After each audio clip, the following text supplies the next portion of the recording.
My mother's parents lived in Vienna, where I had to be a little lady. When I grew up, I had to wear patent leather shoes, gloves, I had to wear a hat, and children's clothes, and behave like a little lady.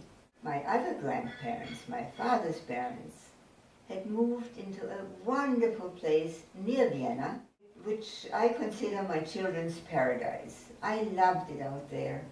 And on holidays and weekends and for the summer, my parents and I would go out there and I would quickly switch into leather pants and pretend to be a little tomboy. Friday nights we usually had Sabbath dinner with my grandparents. Friends and family would come and we would have dinner. And then after dinner, Grandpa would listen to the radio. At that time, he only had a radio with earphones. We didn't have a regular radio then. And a strange thing happened, because as he listened to the news, he became more and more serious.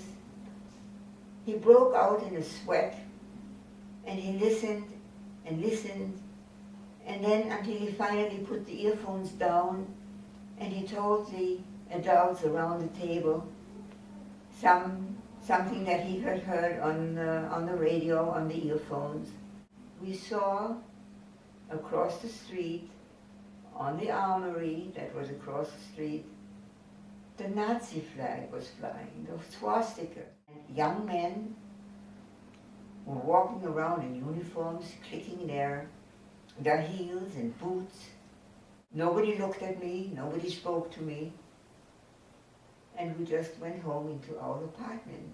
And I could not understand what had happened. My parents were very serious and didn't explain to me what had happened. Like every night, my grandpa came in and sang his Rosinkas mit Mandeln to me, his lullaby, and I would say the Shema after that.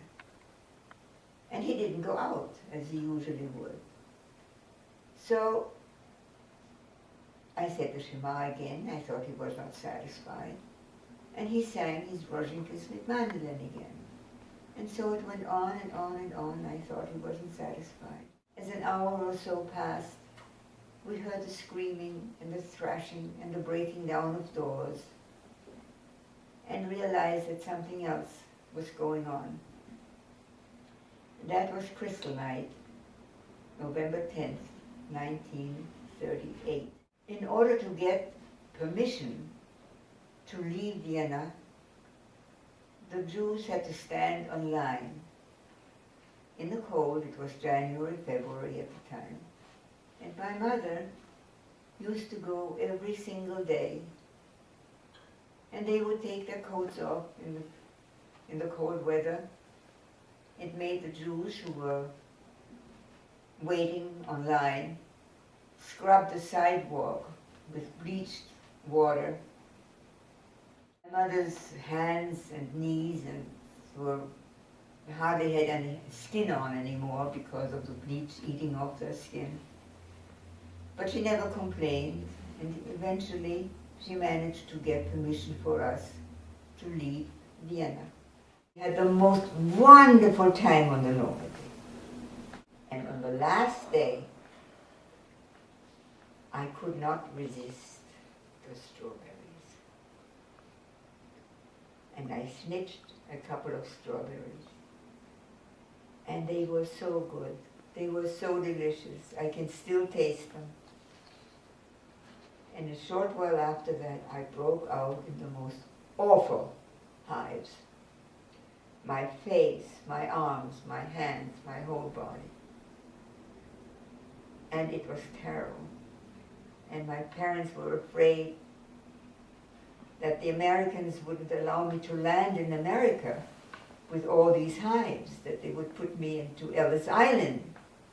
And I allowed my mother to just wrap me up in as many shawls and scarves and high stockings and gloves and coat and hats and whatnot, just to cover up my hives. And then we landed. And I always used to run and jump and be happy. This time, I held my father's hand on one side and my mother's hand on the other.